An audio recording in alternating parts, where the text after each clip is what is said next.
તો હવે જોઈએ દાખલા નંબર 4. દાખલા નંબર 4 માં એવું કહ્યું છે, નીચે આપેલી દરેક બહુપદીનો શૂન્ય શોધો.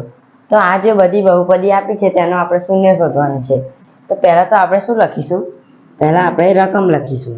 આ જે છે x + 5 = 0. હવે આ 5 છે એને હું આ સાઈડ લઈ જાઉં તો કેવા થઈ જશે? તો કે -5. તો અહીંયા આપણો તેથી જવાબ આવી ગયો x = -5.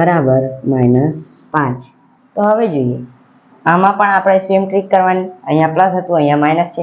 અહીંયા આપણે લખીશું પહેલા x - 5 = 0. આ -5 છે, આ સાઈડ જશે તો પ્લસ થઈ જશે.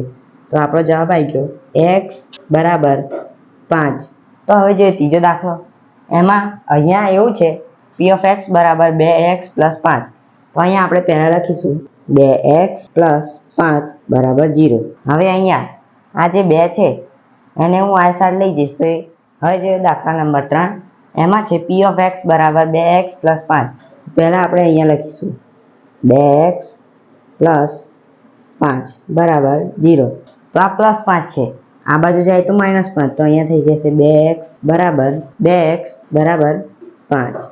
પણ કેવા -5. હવે આ જે 2 છે એને હું છેદમાં લઈ જાઉં, આ સાઈડ લઈ જઈશ તો 5 ના છેદમાં આવી જશે. તો અહીંયા આપણો જવાબ આવી ગયો x = -5/2. હવે જોઈએ દાખલા નંબર 5. દાખલા નંબર 5 માં આપ્યું છે p(x) = 3x.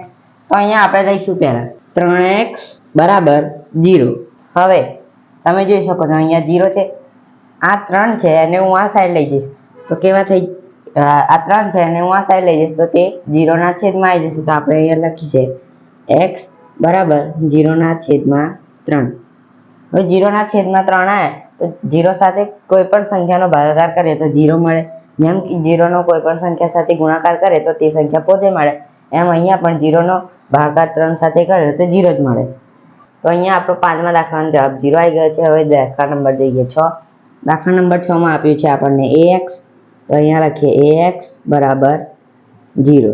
હવે મારે આ જે a છે એને હું આ સાઈડ લઈ જઈશ. આપણે x ને એવી ને એવી જગ્યાએ આ સાઈડ જ રાખવાનો છે, ડાબી બાજુ જ રાખવાનો છે. જે એની આજુબાજુની જે સંખ્યા હોય એને જ આપણે જમણી બાજુ લઈ જવાની છે.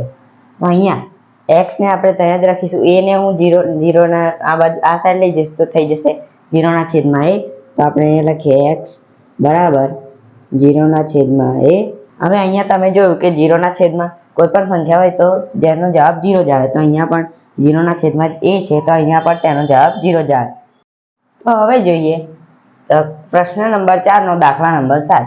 પછી આપણું આ સ્વાધ્યાય 2.2 પૂરું થઈ જશે, એટલે પછી આપણે ચાલુ કરીશું સ્વાધ્યાય 2.3. હવે જોઈએ સ્વાધ્યાય 2.2 નો દાખલા નંબર 4 નો 7મો દાખલો.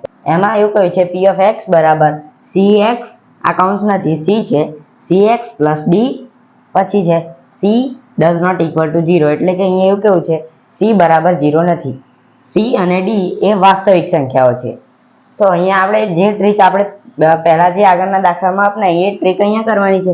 પહેલા આપણે રકમ લખી લઈશું cx + d = 0. તો હવે આ જે d છે એને હું બરાબરની આગળ લઈ જઈશ તો શું થઈ જશે? માઇનસ. તો અહીંયા થશે cx = -d. હવે આ જે c છે c એને હું આ સાઈડ લઈ જઈશ તો -d ના છેદમાં આવી જશે તે. તો અહીંયા આવી જશે આપણે અહીંયા લખીએ નીચે x = -d ના છેદમાં c. તો અહીંયા આપણો જવાબ આવી ગયો છે x = -d ના છેદમાં c. હવે તમે એવું કહો છો કે અહીંયા આપણે દરેક આ જે રકમ લખીએ એના પછી બરાબર કરીને આપણે 0 કેમ લખતા હતા? તો 0 એટલા માટે લખતા હતા કે અહીંયા આપણે કહ્યું છે નીચે આપેલી દરેક બહુપદીમાં શૂન્ય શોધો. તો આપણે શૂન્ય શોધવો હોય તો અહીંયા શૂન્ય મૂકવો પડે, એટલે આપણે શૂન્ય લેતા હતા. હવે આપણે જવાબ પર આવીએ.